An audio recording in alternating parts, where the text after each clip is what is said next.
The Marching Morons. By Cyril M. Kornbluth. In the country of the blind, the one-eyed man, of course, is king. But how about a live wire, a smart businessman, in a civilization of 100% pure chumps? Some things had not changed. A potter's wheel was still a potter's wheel and clay was still clay. F.M. Hawkins had built his shop near Goose Lake, which had a narrow band of good fat clay and a narrow beach of white sand. He fired 3 bottlenosed kills with willow charcoal from the wood lot. The wood lot was also useful for long walks while the kills were cooling. If he let himself stay within sight of them, he would open them prematurely, impatient to see how some new shape or glaze had come through the fire, and, ping.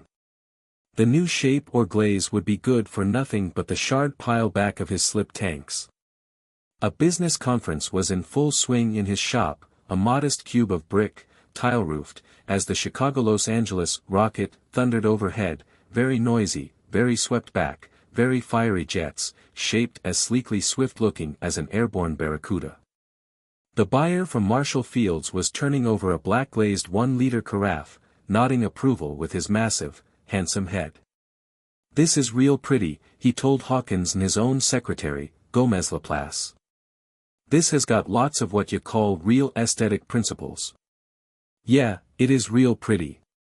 "How much?" the secretary asked the potter. $7.50 each in dozen lots," said Hawkins. "I ran up 15 dozen last month."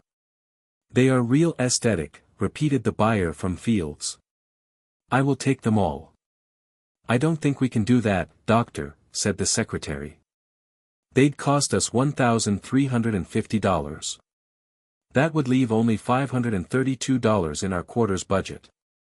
And we still have to run down to East Liverpool to pick up some cheap dinner sets." "Dinner sets?" asked the buyer, his big face full of wonder. "Dinner sets. The department's been out of them for 2 months now. Mr. Garvey Seabright got pretty nasty about it yesterday. Remember? Garvey Seabright, that meat-headed bluenose," the buyer said contemptuously. "He don't know nothin' about aesthetics. Why for don't he lemme run my own department?" His eye fell on a stray copy of Wombo-Zambo comics and he sat down with it. An occasional deep chuckle or grunt of surprise escaped him as he turned the pages. Uninterrupted, the potter and the buyer's secretary quickly closed a deal for 2 dozen of the liter carafes. "I wish we could take more," said the secretary, "but you heard what I told him. We've had to turn away customers for ordinary dinnerware because he shot the last quarter's budget on some Mexican piggy bank some equally enthusiastic importer stuck him with. The 5th floor is packed solid with them. I'll bet they look mighty aesthetic. They're painted with purple cacti." The potter shuddered and caressed the glaze of the sample carafe. The buyer looked up and rumbled, "Ain't you dummies through yak kin yet? What good's a secretary for if he don't take the burden of detail off my back, har? We're all through, doctor. Are you ready to go?" The buyer grunted peevishly, dropped Wombo-Zambo comics on the floor and led the way out of the building and down the log corduroy road to the highway. His car was waiting on the concrete. It was, like all contemporary cars, too low-slung to get over the logs. He climbed down into the car and started the motor with a tremendous sparkle and roar. "Gomez Laplace," called out the potter under cover of the noise, "did anything come of the radiation program they were working on the last time I was on duty at the pole?" "The same old fallacy," said the secretary gloomily. "It stopped us on mutation, it stopped us on culling, it stopped us on segregation, and now it stopped us on hypnosis. Well, I'm scheduled back to the grind in 9 days. Time for another firing right now. I've got a new luster to try. I'll miss you. I shall be vacationing, running the drafting room of the new Century Engineering Corporation in Denver. They're going to put up a 200-story office building, and naturally somebody's got to be on hand." "Naturally," said Hawkins with a sour smile. There was an ear-piercingly sweet blast as the buyer leaned on the horn button. Also, a yard-tall jet of what looked like flame spurted up from the car's radiator cap. The car's power plant was a gas turbine, and had no radiator. "I'm coming, doctor," said the secretary dispiritedly. He climbed down into the car and it whooshed off with much flame and noise. The potter, depressed, wandered back up the corduroy road and contemplated his cooling kills. The rustling wind in the boughs was obscuring the creak and mutter of the shrinking refractory brick. Hawkins wondered about the number 2 kiln, a reduction fire on a load of lusterware mugs. Had the clay chinking excluded the air? Had it been a properly smoky blaze? Would it do any harm if he just took one close? Common sense took Hawkins by the scruff of the neck and yanked him over to the tool shed. He got out his pick and resolutely set off on a prospecting jaunt to a hummocky field that might yield some oxides. He was especially low on coppers. The long walk left him sweating hard, with his lust for a peek into the kiln quiet in his breast. He swung his pick almost at random into one of the hummocks. It clanged on a stone which he excavated. A largely obliterated inscription said, "Ursity of Chic. Ogical Labo. Beloved memory of. Killed in act." The potter swore mildly.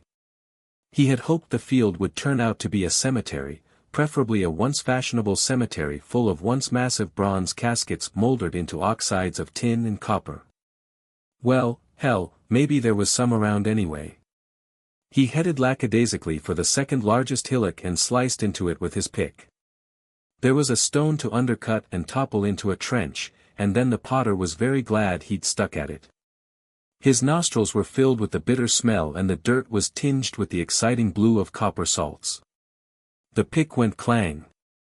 Hawkins, puffing, pried up a stainless steel plate that was quite badly stained and was also marked with incised letters.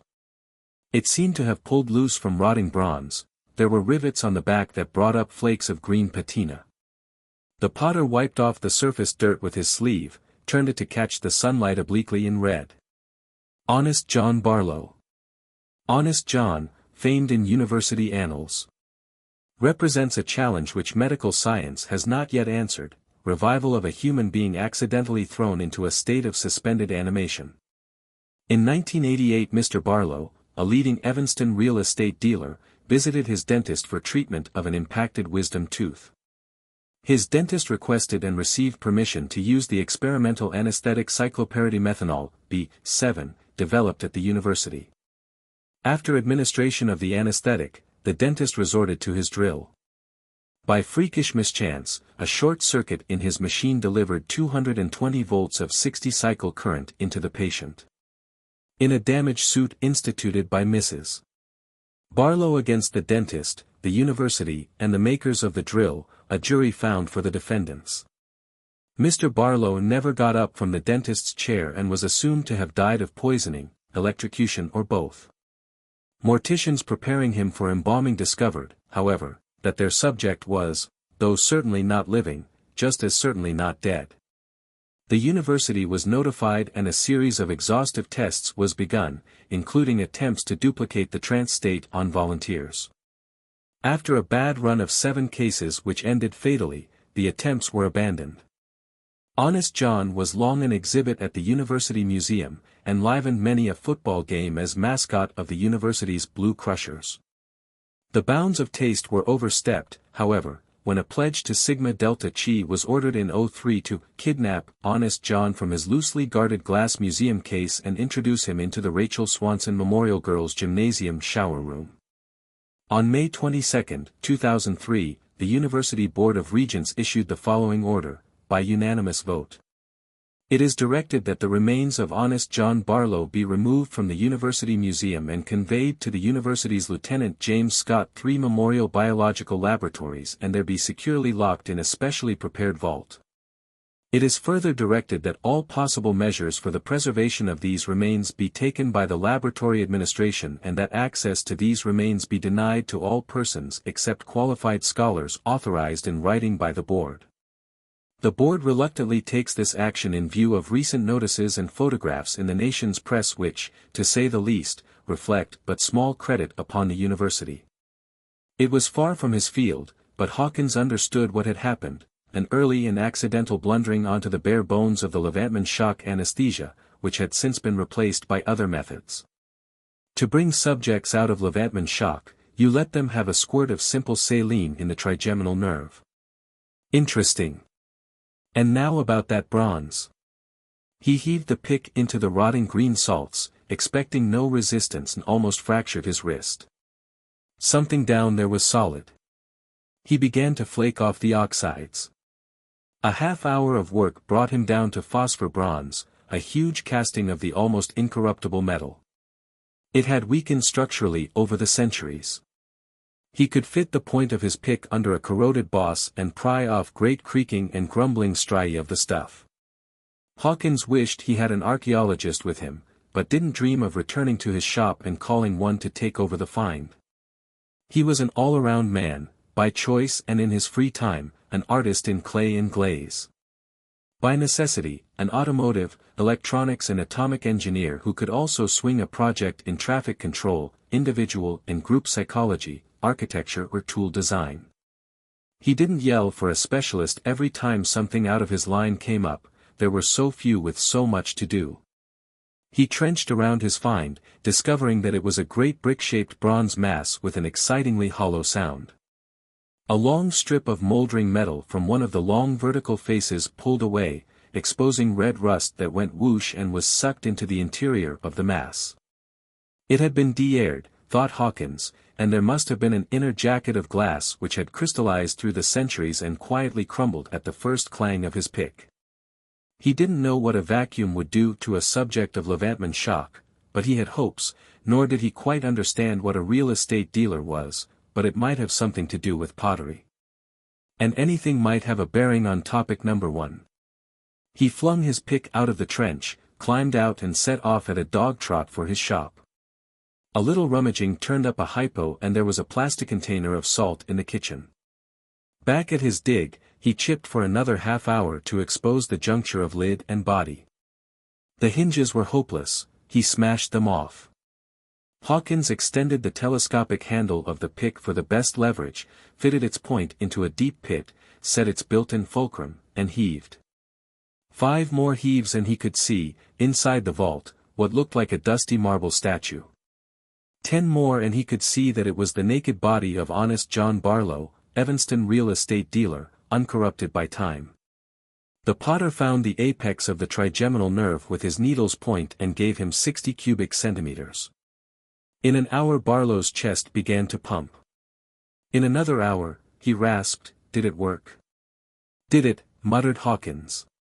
Barlow opened his eyes and stirred, looked down, turned his hands before his eyes.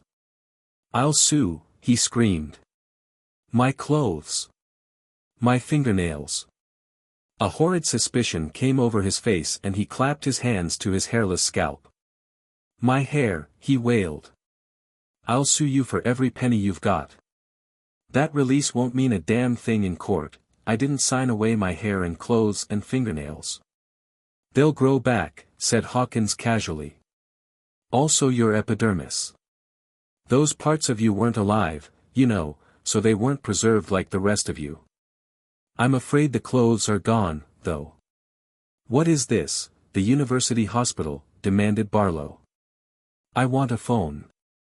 "No, you phone. Tell my wife I'm all right and tell Sam Immerman, he's my lawyer, to get over here right away. Greenleaf 7 to 4022. Ow.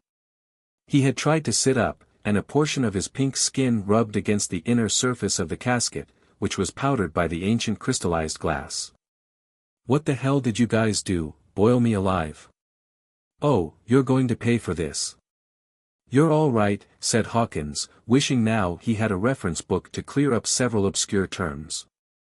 "Your epidermis will start growing immediately. You're not in the hospital. Look here." He handed Barlow the stainless steel plate that had labeled the casket. After a suspicious glance, the man started to read. Finishing, he laid the plate carefully on the edge of the vault and was silent for a spell. "Poor Verna," he said at last. "It doesn't say whether she was stuck with the court costs.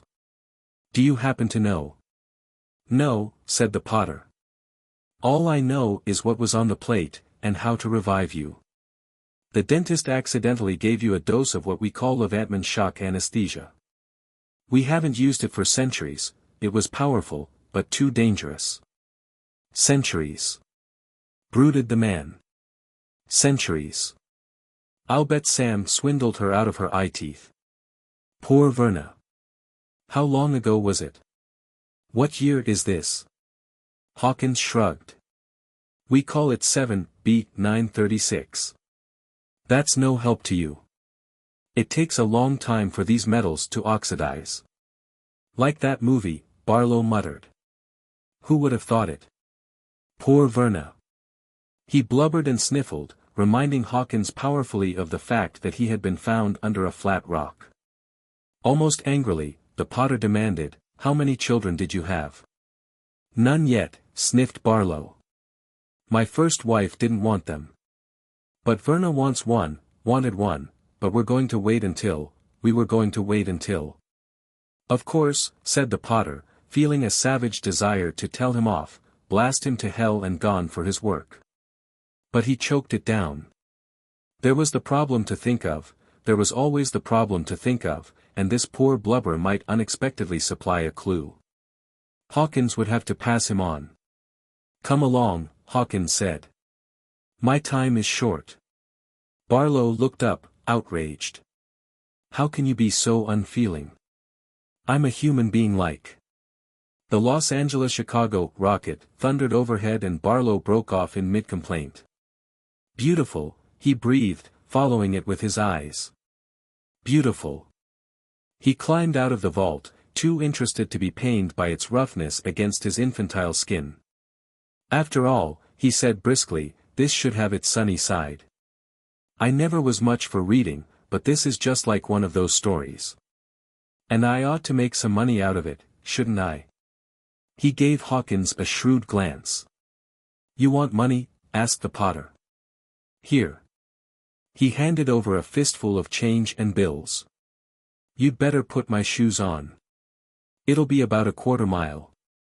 "Oh, and you're, modest?" "Yes, that was the word." "Here." Hawkins gave him his pants, but Barlow was excitedly counting the money. 85, 86, and it's dollars, too. I thought it'd be credits or whatever they call them. E pluribus unum and liberty, just different faces. Say, is there a catch to this? Are these real, genuine, honest 22-cent dollars like we had or just wallpaper? They're quite all right, I assure you, said the Potter. I wish you'd come along. I'm in a hurry. The man babbled as they stumped toward the shop. Where are we going? The Council of Scientists, the World Coordinator or something like that. Who? Oh, no. We call them President and Congress. No, that wouldn't do any good at all. I'm just taking you to see some people. I ought to make plenty out of this. Plenty. I could write books. Get some smart young fellow to put it into words for me and I'll bet I could turn out a bestseller. What's the setup on things like that? It's about like that. Smart young fellows. But there aren't any bestsellers anymore. People don't read much nowadays. We'll find something equally profitable for you to do. Back in the shop, Hawkins gave Barlow a suit of clothes, deposited him in the waiting room and called Central in Chicago. Take him away, he pleaded. I have time for one more firing and he blathers and blathers. I haven't told him anything. Perhaps we should just turn him loose and let him find his own level, but there's a chance. The problem, agreed Central. Yes, there's a chance. The Potter delighted Barlow by making him a cup of coffee with a cube that not only dissolved in cold water but heated the water to boiling point. Killing time, Hawkins chatted about the rocket Barlow had admired, and had to haul himself up short. He had almost told the real estate man what its top speed really was, almost, indeed, revealed that it was not a rocket. He regretted, too, that he had so casually handed Barlow a couple of $100. The man seemed obsessed with fear that they were worthless since Hawkins refused to take a note or IOU or even a definite promise of repayment. But Hawkins couldn't go into details, and was very glad when a stranger arrived from Central. Tinny Pete, from Algeciras, the stranger told him swiftly as the two of them met at the door. Psychist for Pop Rob. Polocine special overtake Barlow. Thank heaven, said Hawkins. Barlow, he told the man from the past, this is Tinny Pete. He's going to take care of you and help you make lots of money. The psychist stayed for a cup of the coffee whose preparation had delighted Barlow, and then conducted the real estate man down the corduroy road to his car, leaving the potter to speculate on whether he could at last crack his kills.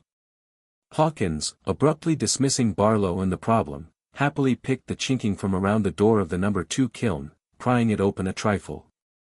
A blast of heat and the heady, smoky scent of the reduction fire delighted him. He peered and saw a corner of a shelf glowing cherry red, becoming obscured by wavering black areas as it lost heat through the open door.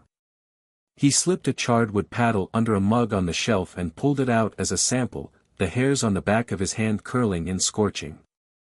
The mug crackled and pinged and Hawkins sighed happily. The bismuth resonate luster had fired to perfection, a haunting film of silvery black metal with strange bluish lights in it as it turned before the eyes, and the problem of population seemed very far away to Hawkins then. Barlow and Tinny Pete arrived at the concrete highway where the psychist's car was parked in a safety bay. What, a boat, gasped the man from the past. Boat? No, that's my car. Barlow surveyed it with awe. Swept back lines, deep-drawn compound curves, kilograms of chrome. He ran his hands futilely over the door, or was it the door, in a futile search for a handle, and asked respectfully, how fast does it go? The psychist gave him a keen look and said slowly, 250. You can tell by the speedometer. Wow. My old Chevy could hit 100 on a straightaway, but you're out of my class, mister. Tinny Pete somehow got a huge, low door open and Barlow descended 3 steps into immense cushions, floundering over to the right. He was too fascinated to pay serious attention to his flayed dermis. The dashboard was a lovely wilderness of dials, plugs, indicators, lights, scales and switches. The psychist climbed down into the driver's seat and did something with his feet. The motor started like lighting a blowtorch as big as a silo. Wallowing around in the cushions, Barlow saw through a rearview mirror a tremendous exhaust filled with brilliant white sparkles. Do you like it? Yelled the psychist. It's terrific. Barlow yelled back. It's. He was shut up as the car pulled out from the bay into the road with a great vroom. A gale roared past Barlow's head, though the windows seemed to be closed, the impression of speed was terrific. He located the speedometer on the dashboard and saw it climb past 90, 100, 150, 200. Fast enough for me, yelled the psychist, noting that Barlow's face fell in response. Radio? He passed over a surprisingly light object like a football helmet, with no trailing wires, and pointed to a row of buttons. Barlow put on the helmet, glad to have the roar of air stilled, and pushed a push button. It lit up satisfyingly and Barlow settled back even farther for a sample of the brave new world's supermodern taste in ingenious entertainment. Take it and stick it, a voice roared in his ears. He snatched off the helmet and gave the psychist an injured look. Tinny Pete grinned and turned a dial associated with the push-button layout. The man from the past donned the helmet again and found the voice had lowered to normal. The show of shows. The super show. The super-duper show. The quiz of quizzes. Take it and stick it. There were shrieks of laughter in the background. Here we got the contents all ready to go. You know how we work it. I hand a content a triangle-shaped cutout and like that down the line. Now we got these here boards, they got cut out places the same shape as the triangles and things, only they're all different shapes, and the first content that sticks the cutouts into the board, he wins. Now I'm gonna interview the first content. Right here, honey. What's your name? Name? Hadiah like that, folks. She don't remember her name. Ha. Would you buy that for a quarter? The question was spoken with arch significance, and the audience shrieked, howled and whistled its appreciation. It was dull listening when you didn't know the punch lines and catch lines. Barlow pushed another button, with his free hand ready at the volume control. Latest from Washington. It's about Senator Mendoza. He is still attacking the Bureau of Fisheries. The North California syndicalist says he got affidavits that John Kingsley Schultz is a bluenose from way back. He didn't publistat the affidavits, but he says they say that Kingsley Schultz was saw at bluenose meetings in Oregon State College and later at Florida University. Kingsley Schultz says he gotta confess he did major in flycasting at Oregon and got his PhD in game fish at Florida. And here is a quote from Kingsley Schultz, Mendoza don't know what he's talking about. He should drop dead. Unquote. Mendoza says he won't publistat the affidavits to protect his sources. He says they was sworn by 3 former employees of the Bureau which was fired for incompetence and incompatibility by Kingsley Schultz. Elsewhere they was the usual run of traffic accidents. A 3-way pileup of cars on Route 66 going out of Chicago took 12 lives. The Chicago-Los Angeles morning rocket crashed and exploded in the Mojave, whatever you call it desert. All the 94 people aboard got killed. A Civil Aeronautics Authority investigator on the scene says that the pilot was buzzing herds of sheep and didn't pull out in time. Hey! Here's a hot one from New York. A diesel tug run wild in the harbor while the crew was below and shoved in the port bow of the luxury liner SS Placentia. It says the ship filled and sank taking the lives of an estimated 180 passengers and 50 crew members. 6 divers was sent down to study the wreckage, but they died, too, when their suits turned out to be full of little holes. And here is a bulletin I just got from Denver. It seems. Barlow took off the headset uncomprehendingly. He seemed so callous, he yelled at the driver. I was listening to a newscast. Tinny Pete shook his head and pointed at his ears. The roar of air was deafening. Barlow frowned baffledly and stared out of the window. A glowing sign said, Mogs. Would you buy it? For a quarter. He didn't know what Mogs was or were. The illustration showed an incredibly proportioned girl, 99.9% naked, writhing passionately in animated full color. The roadside jingle was still with him, but with a new feature. Radar or something spotted the car and alerted the lines of the jingle. Each in turn sped along a roadside track, even with the car, so it could be read before the next line was alerted. If there's a girl you want to get. Deflocculize. Unromantic sweat. Armpito. Another animated job, in 2 panels, the familiar, before and after. The first said, just any cigar. And was illustrated with a 2-person domestic tragedy of a wife holding her nose while her coarse and red-faced husband puffed a slimy-looking rope. The second panel glowed, or a vuelta abajo. And was illustrated with. Barlow blushed and looked at his feet until they had passed the sign.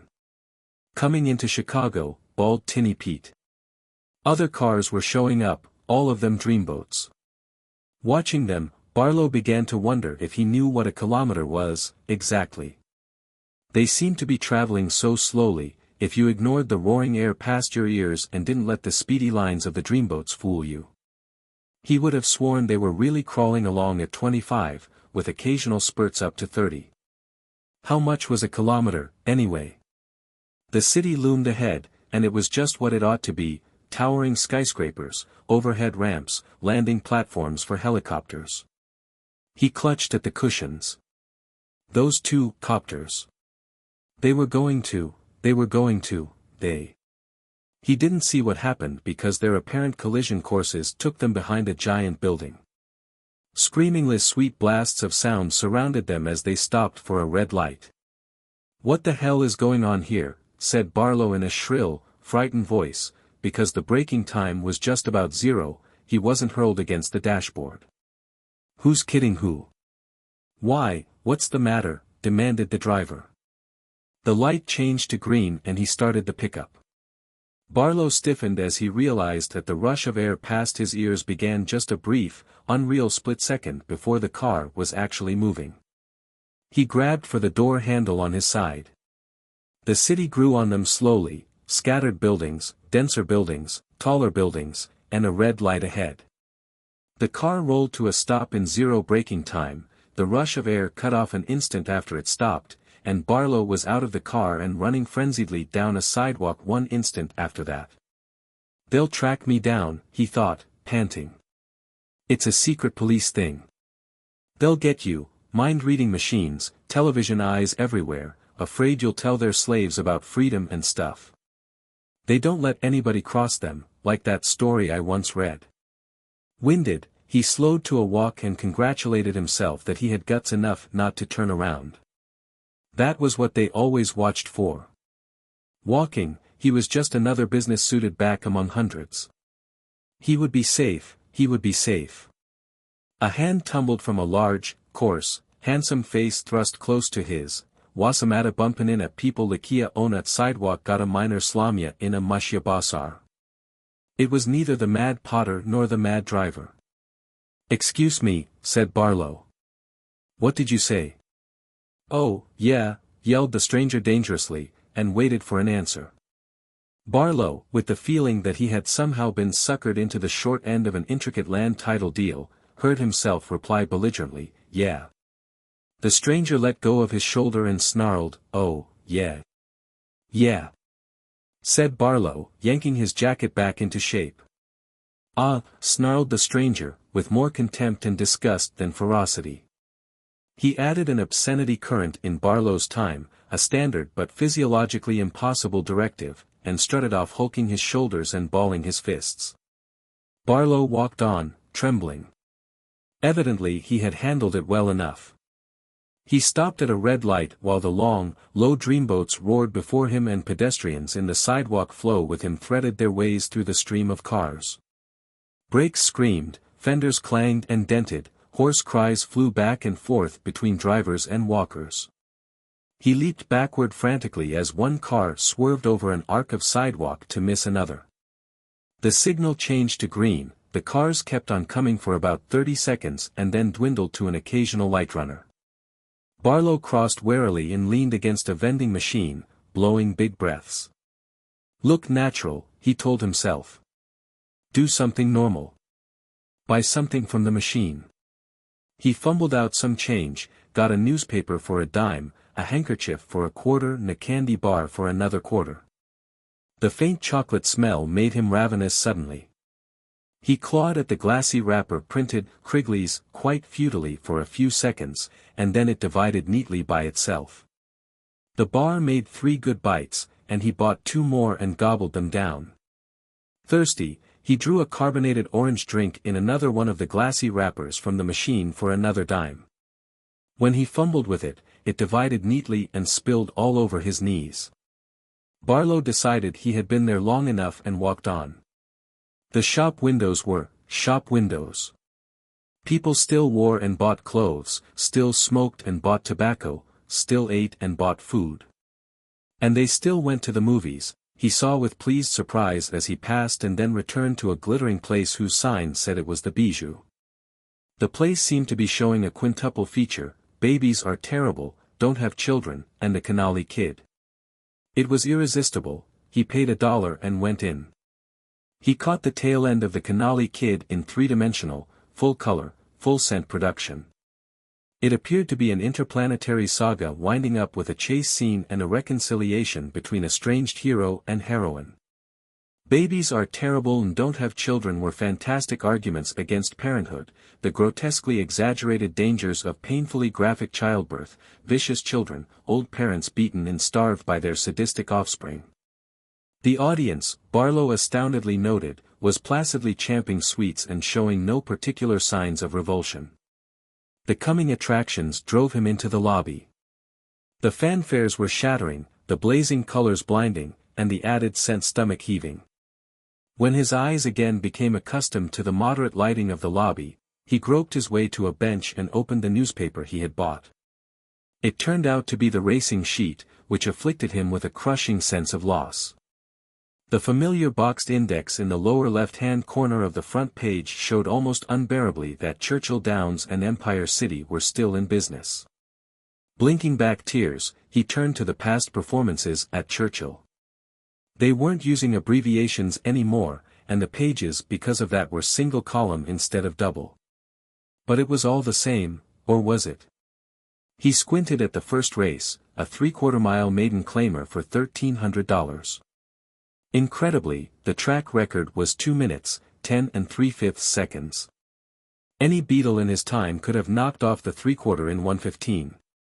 It was the same for the other distances, much worse for route events. What the hell had happened to everything?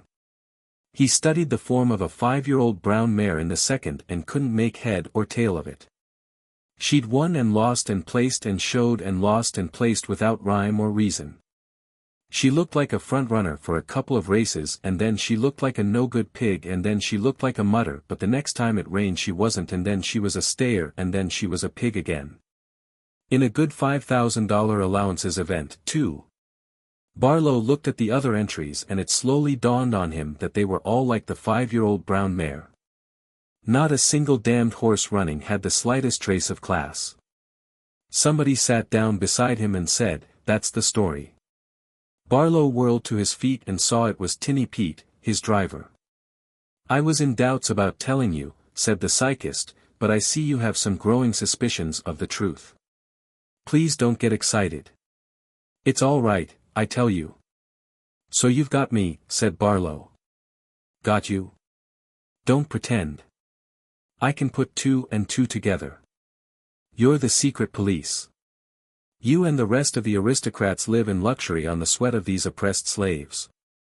You're afraid of me because you have to keep them ignorant." There was a bellow of bright laughter from the psychist that got them blank looks from other patrons of the lobby. The laughter didn't sound at all sinister. "Let's get out of here," said Tinny Pete, still chuckling. "You couldn't possibly have it more wrong." He engaged Barlow's arm and led him to the street. "The actual truth is that the millions of workers live in luxury on the sweat of the handful of aristocrats. I shall probably die before my time of overwork unless," he gave Barlow a speculative look. "You may be able to help us." "I know that gag," sneered Barlow. "I made money in my time, and to make money you have to get people on your side. Go ahead and shoot me if you want, but you're not going to make a fool out of me." "You nasty little ingrate," snapped the psychist, with a kaleidoscopic change of mood. "This damned mess is all your fault and the fault of people like you.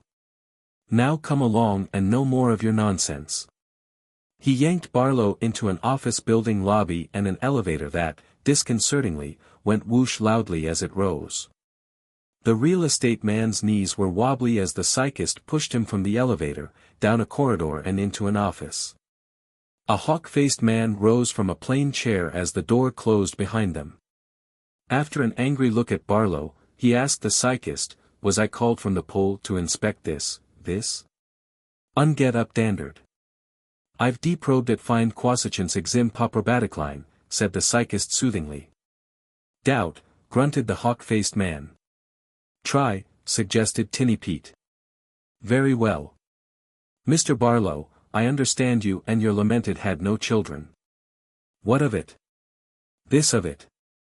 You were a blind, selfish stupid ass to tolerate economic and social conditions which penalize childbearing by the prudent and foresight. You made us what we are today, and I want you to know that we are far from satisfied. Damn fool rockets. Damn fool automobiles. Damn fool cities with overhead ramps. As far as I can see," said Barlow, "you're running down the best features of time. Are you crazy? The rockets aren't rockets. They're turbojets, good turbojets, but the fancy shell around them makes for a bad drag. The automobiles have a top speed of 100 kilometers per hour, a kilometer is, if I recall my paleolinguistics, 3/5 of a mile, and the speedometers are all rigged accordingly so the drivers will think they're going 250. The cities are ridiculous, expensive, unsanitary, wasteful conglomerations of people who'd be better off and more productive if they were spread over the countryside. We need the rockets and trick speedometers in cities because, while you and your kind were being prudent and foresight and not having children, the migrant workers, slum dwellers and tenant farmers were shiftlessly and short-sightedly having children, breeding.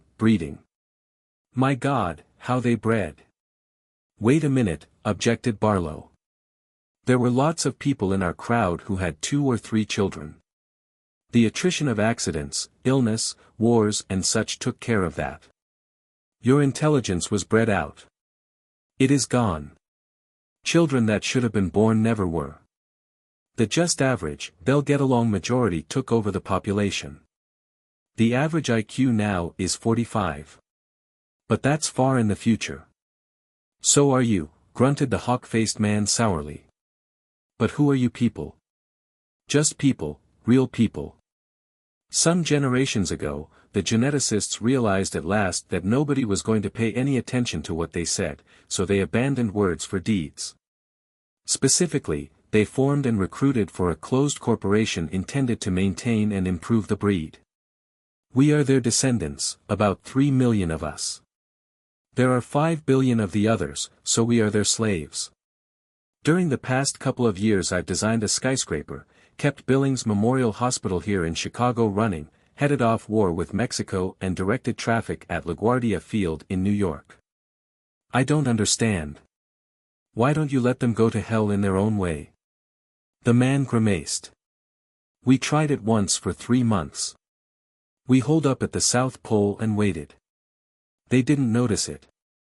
Some drafting room people were missing, some chief nurses didn't show up, minor government people on the non-policy level couldn't be located. It didn't seem to matter. In a week there was hunger. In 2 weeks there were famine and plague, in 3 weeks war and anarchy. We called off the experiment, it took us most of the next generation to get things squared away again. But why didn't you let them kill each other off? 5 billion corpses mean about 500 million tons of rotting flesh. Barlow had another idea. Why don't you sterilize them? 2.5 billion operations is a lot of operations. Because they breed continuously, the job would never be done. I see. Like the marching Chinese.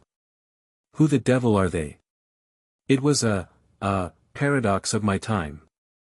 Somebody figured out that if all the Chinese in the world were to line up 4 abreast, I think it was, and start marching past a given point, they'd never stop because of the babies that would be born and grow up before they passed the point. That's right. Only instead of a given point, make it the largest conceivable number of operating rooms that we could build and staff. There could never be enough. Say, said Barlow.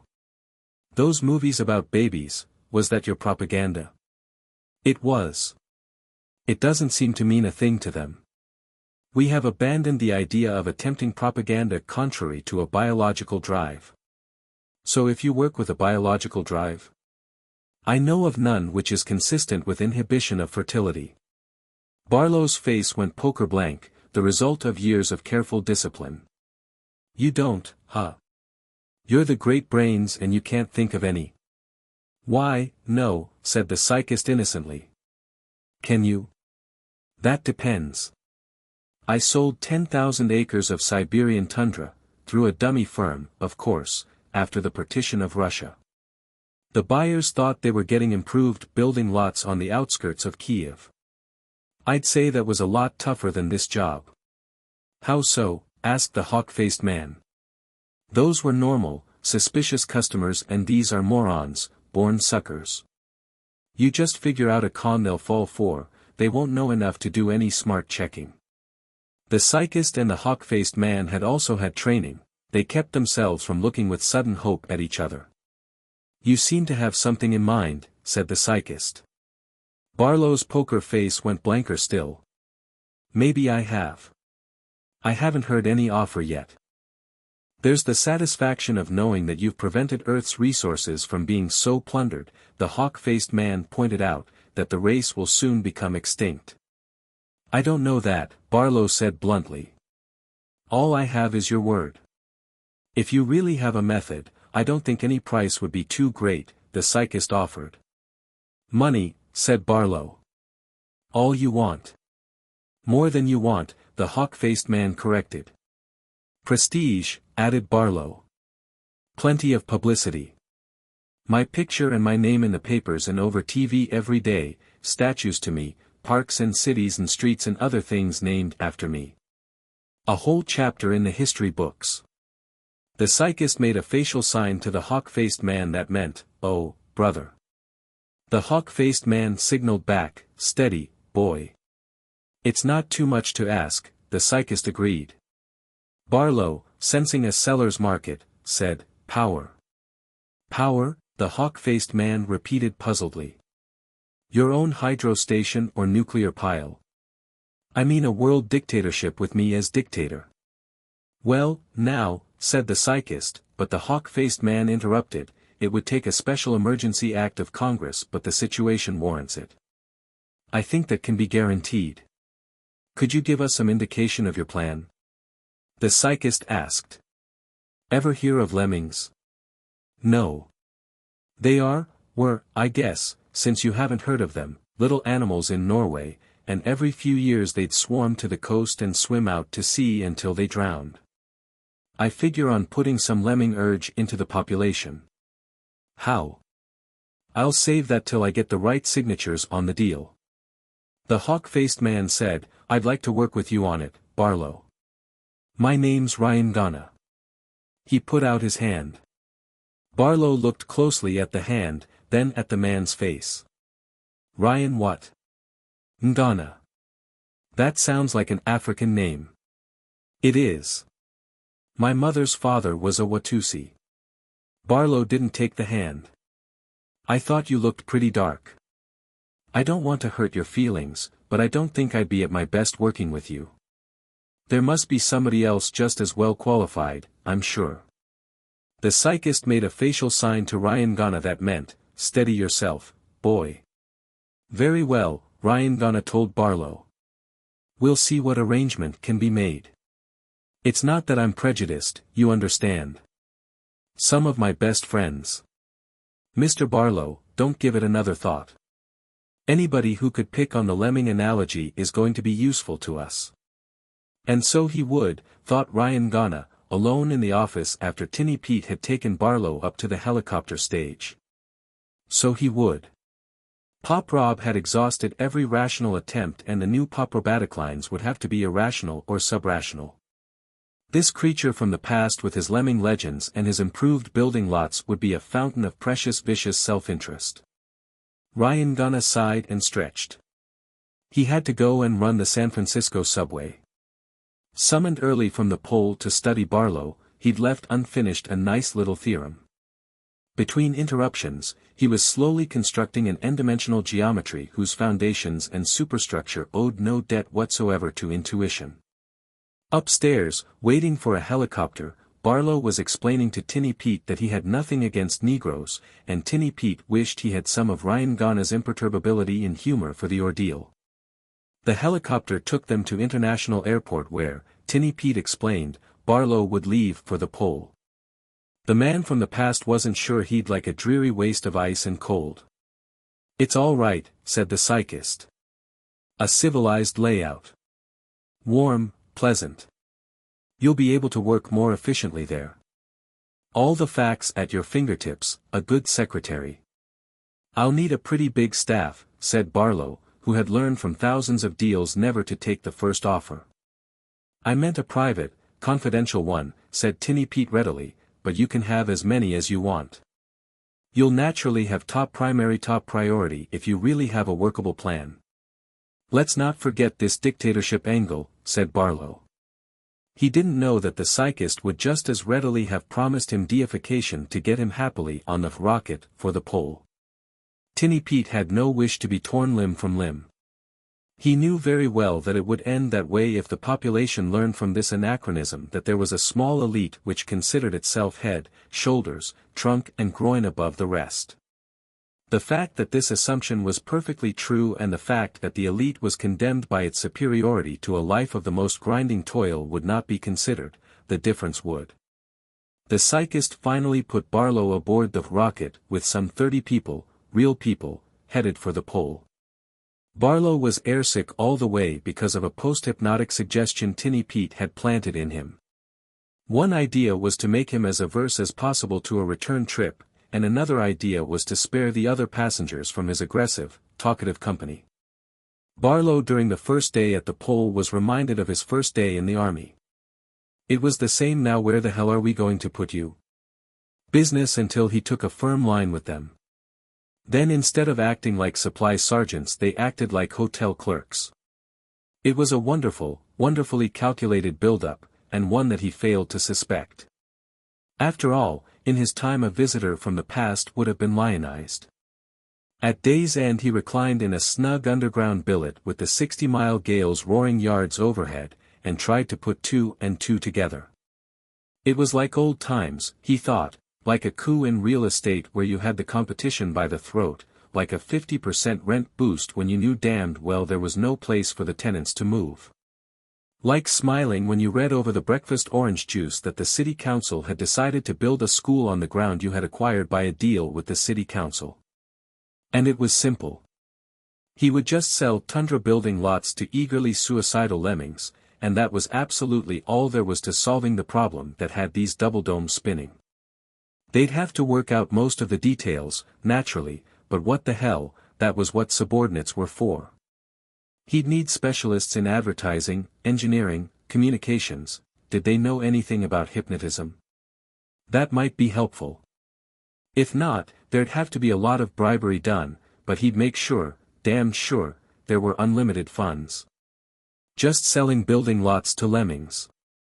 He wished, as he fell asleep, that poor Verna could have been in on this. It was his biggest, most stupendous deal. Verna, that sharp shyster Sam Immerman must have swindled her. It began the next day with people coming to visit him. He knew the approach. They merely wanted to be helpful to their illustrious visitor from the past, and would he help fill them in about his era, which unfortunately was somewhat obscure historically, and what did he think could be done about the problem? He told them he was too old to be roped anymore, and they wouldn't get any information out of him until he got a letter of intent from at least the Polar President, and a session of the Polar Congress empowered to make him dictator. He got the letter and the session.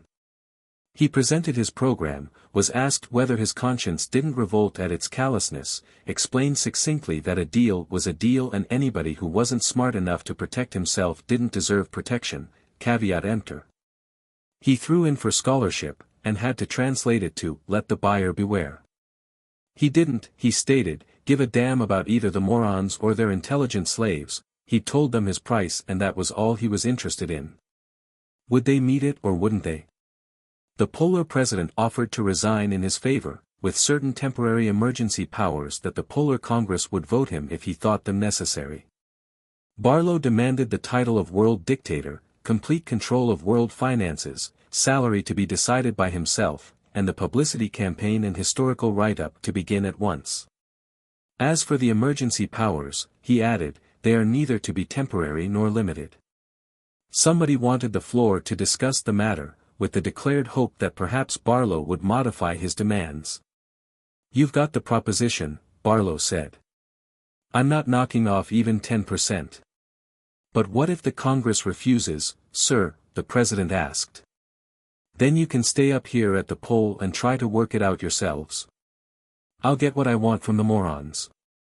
A shrewd operator like me doesn't have to compromise. I haven't got a single competitor in this whole cockeyed moronic era. Congress waived debate and voted by show of hands. Barlow won unanimously. You don't know how close you came to losing me, he said in his first official address to the joint houses. I'm not the boy to haggle, either I get what I ask or I go elsewhere. The first thing I want is to see designs for a new palace for me, nothing unostentatious either, and your best painters and sculptors to start working on my portraits and statues. Meanwhile, I'll get my staff together." He dismissed the Polar President and the Polar Congress, telling them that he'd let them know when the next meeting would be. A week later, the program started with North America the first target. Mrs. Garvey was resting after dinner before the ordeal of turning on the dishwasher. The TV, of course, was on and it said, "Oh." Long, shuddery and ecstatic, the cue for the Parfum Assault Criminal Spot commercial. "Girls," said the announcer hoarsely, "do you want your man? It's easy to get him, easy as a trip to Venus." "Huh," said Mrs. Garvey. "Whassamatter," snorted her husband, starting out of a doze. "Ja hear that?" "Wha?" He said, "Easy like a trip to Venus." "So? Well, I thought you couldn't get to Venus. I thought they just had that one rocket thing that crashed on the moon." "Ah, women don't keep up with the news," said Garvey righteously, subsiding again. "Oh," said his wife uncertainly. And the next day, on Henry's Other Mistress, there was a new character who had just breezed in, Buzz Renshaw, master rocket pilot of the Venus run. On Henry's Other Mistress, the broadcast drama about you and your neighbors, folksy people, ordinary people, real people. Mrs. Garvey listened with amazement over a cooling cup of coffee as Buzz made hay of her hazy convictions. "Mona, darling, it's so good to see you again. Buzz, you don't know how I've missed you on that dreary Venus run." Sound, Venetian blind run down, key turned in door lock. "Mona, was it very dull, dearest?" "Buzz, let's not talk about my humdrum job, darling. Let's talk about us." Sound, creaking bed. Well, the program was back to normal at last. That evening Mrs. Garvey tried to ask again whether her husband was sure about those rockets, but he was dozing right through Take It and Stick It, so she watched the screen and forgot the puzzle. She was still rocking with laughter at the gag line, "Would you buy it for a quarter?" when the commercial went on for the detergent powder she always faithfully loaded her dishwasher with on the first of every month. The announcer displayed mountains of suds from a tiny piece of the stuff and coyly added, "Of course, Clino don't lay around for you to pick up like the soap route on Venus, but it's pretty cheap and it's almost pretty near just as good. So for us plain folks who ain't lucky enough to live up there on Venus, Clino is the real cleaning stuff." Then the chorus went into their "Clino is the stuff" jingle, but Mrs. Garvey didn't hear it. She was a stubborn woman, but it occurred to her that she was very sick indeed. She didn't want to worry her husband. The next day she quietly made an appointment with her family Freud. In the waiting room she picked up a fresh new copy of Reader's Pablum and put it down with a faint palpitation. The lead article, according to the table of contents on the cover, was titled, "The Most Memorable Venusian I Ever Met." "The Freud will see you now," said the nurse, and Mrs. Garvey tottered into his office. His traditional glasses and whiskers were reassuring. She choked out the ritual, "Freud, forgive me, for I have neuroses." He chanted the antiphonal, "Tut, my dear girl, what seems to be the trouble?" "I got like a hole in the head," she quavered. "I seem to forget all kinds of things. Things like everybody seems to know and I don't." "Well, that happens to everybody occasionally, my dear. I suggest a vacation on Venus." The Freud stared, open-mouthed, at the empty chair. His nurse came in and demanded, "Hey, you see how she scrammed? What was the matter with her?" He took off his glasses and whiskers meditatively. "You can search me. I told her she should maybe try a vacation on Venus." A momentary bafflement came into his face and he dug through his desk drawers until he found a copy of the four-color, profusely illustrated journal of his profession. It had come that morning and he had lip-read it, though looking mostly at the pictures. He leafed through to the article "Advantages of the Planet Venus in Rest Cures." "It's right there," he said. The nurse looked. "It sure is," she agreed. "Why shouldn't it be? The trouble with these here neurotics," decided the Freud, "is that they all the time got to fight reality. Show in the next twitch." He put on his glasses and whiskers again and forgot Mrs. Garvey and her strange behavior. Freud, forgive me, for I have neuroses. Tut, my dear girl, what seems to be the trouble? Like many cures of mental disorders, Mrs. Garvey's was achieved largely by self-treatment. She disciplined herself sternly out of the crazy notion that there had been only one rocket ship and that one a failure. She could join without wincing, eventually, in any conversation on the desirability of Venus as a place to retire, on its fabulous floral profusion. Finally she went to Venus. All her friends were trying to book passage with the Evening Star Travel and Real Estate Corporation, but naturally the demand was crushing. She considered herself lucky to get a seat at last for the 2-week summer cruise. The space ship took off from a place called Los Alamos, New Mexico. It looked just like all the spaceships on television and in the picture magazines, but was more comfortable than you would expect. Mrs. Garvey was delighted with the 50 or so fellow passengers assembled before takeoff. They were from all over the country and she had a distinct impression that they were on the brainy side. The captain, a tall, hawk-faced, impressive fellow named Ryan something or other, welcomed them aboard and trusted that their trip would be a memorable one. He regretted that there would be nothing to see because, due to the meteorite season, the ports would be dogged down. It was disappointing, yet reassuring that the line was taking no chances. There was the expected momentary discomfort at takeoff and then 2 monotonous days of droning travel through space to be whiled away in the lounge at cards or craps. The landing was a routine bump and the voyagers were issued tablets to swallow to immunize them against any minor ailments. When the tablets took effect, the lock was opened and Venus was theirs. It looked much like a tropical island on Earth, except for a blanket of cloud overhead. But it had a heady, otherworldly quality that was intoxicating and glamorous. The 10 days of the vacation were suffused with a hazy magic.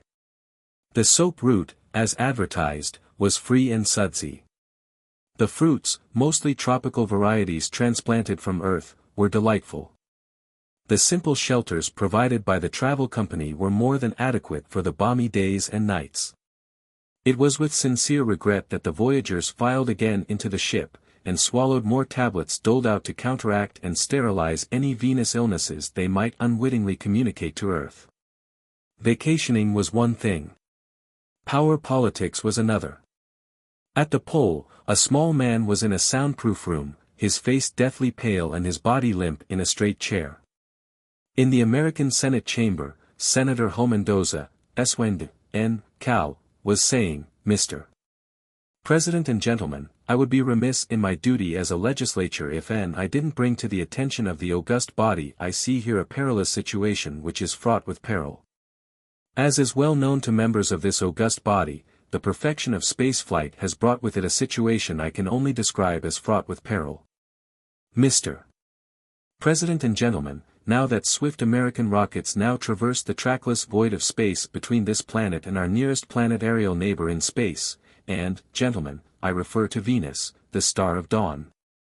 The brightest jewel in fair Vulcan's geodome, now, I say, I want to inquire what steps are being taken to colonize Venus with a vanguard of patriotic citizens like those Minutemen of yore.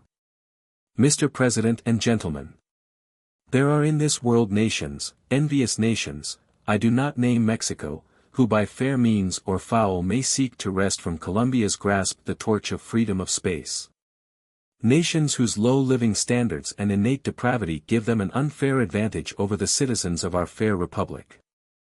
This is my program. I suggest that a city of more than 100,000 population be selected by lot. The citizens of the fortunate city are to be awarded choice lands on Venus free and clear, to have and to hold and convey to their descendants. And the national government shall provide free transportation to Venus for these citizens. And this program shall continue, city by city, until there has been deposited on Venus a sufficient vanguard of citizens to protect our manifest rights in that planet. Objections will be raised, for carping critics we have always with us. They will say there isn't enough steel. They will call it a cheap giveaway. I say there is enough steel for one city's population to be transferred to Venus, and that is all that is needed. For when the time comes for the second city to be transferred, the first, emptied city can be wrecked for the needed steel. And is it a giveaway? Yes. It is the most glorious giveaway in the history of mankind. Mr. President and gentlemen, there is no time to waste, Venus must be American. Black Cupperman, at the pole, opened his eyes and said feebly, the style was a little uneven. Do you think anybody'll notice? You did fine, boy. Just fine, Barlow reassured him. Mendoza's bill became law. Drafting machines at the South Pole were busy around the clock and the Pittsburgh steel mills spewed millions of plates into the Los Alamos spaceport of the Evening Star Travel and Real Estate Corporation. It was going to be Los Angeles, for logistic reasons. And the three most accomplished psychokineticists went to Washington and mingled in the crowd at the drawing to make certain that the Los Angeles capsule slithered into the fingers of the blindfolded senator. Los Angeles loved the idea and a forest of spaceships began to blossom in the desert. They weren't very good spaceships, but they didn't have to be. A team at the pole worked at Barlow's direction on a mail setup. There would have to be letters to and from Venus to keep the slightest taint of suspicion from arising. Luckily Barlow remembered that the problem had been solved once before, by Hitler. Relatives of persons incinerated in the furnaces of Lublin or Majdanek continued to get cheery postal cards. The Los Angeles flight went off on schedule, under tremendous press, newsreel and television coverage. The world cheered the gallant Angelenos who were setting off on their patriotic voyage to the land of milk and honey. The forest of spaceships thundered up, and out of sight without untoward incident. Billions envied the Angelenos, cramped and on short rations though they were. Wreckers from San Francisco, whose capsule came up second, moved immediately into the city of the Angels for the scrap steel their own flight would require. Senator Mendoza's constituents could do no less. The President of Mexico, hypnotically alarmed at this extension of Yankee imperialismo beyond the stratosphere, launched his own Venus colony program. Across the water it was England versus Ireland, France versus Germany, China versus Russia, India versus Indonesia. Ancient hatreds grew into the flames that were rocket ships assailing the air by hundreds daily. Dear Ed, how are you? Sam and I are fine and hope you are fine. Is it nice up there like they say with food and close grown on trees? I drove by Springfield yesterday and it sure looked funny all the buildings down but of course it is worth it we have to keep the greasers in their place. Do you have any trouble with them on Venus? Drop me a line sometime. Your loving sister, Alma. Dear Alma, I am fine and hope you are fine. It is a fine place here, fine climate and easy living. The doctor told me today that I seem to be 10 years younger. He thinks there is something in the air here keeps people young. We do not have much trouble with the greasers here, they keep to themselves, it is just a question of us outnumbering them and staking out the best places for the Americans. In South Bay I know a nice little island that I have been saving for you and Sam with lots of blanket trees and ham bushes. Hoping to see you and Sam soon, your loving brother, Ed. Sam and Alma were on their way shortly. Pop Rob got a dividend in every nation after the emigration had passed the halfway mark.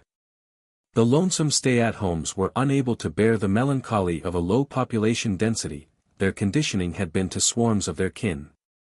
After that point it was possible to foist off the crudest stripped-down accommodations on would-be emigrants, they didn't care. Black Cupperman did a final job on President Mendoza, the last job that genius of hypnotics would ever do on any moron, important or otherwise. Mendoza, panic-stricken by his presidency over an emptying nation, joined his constituents.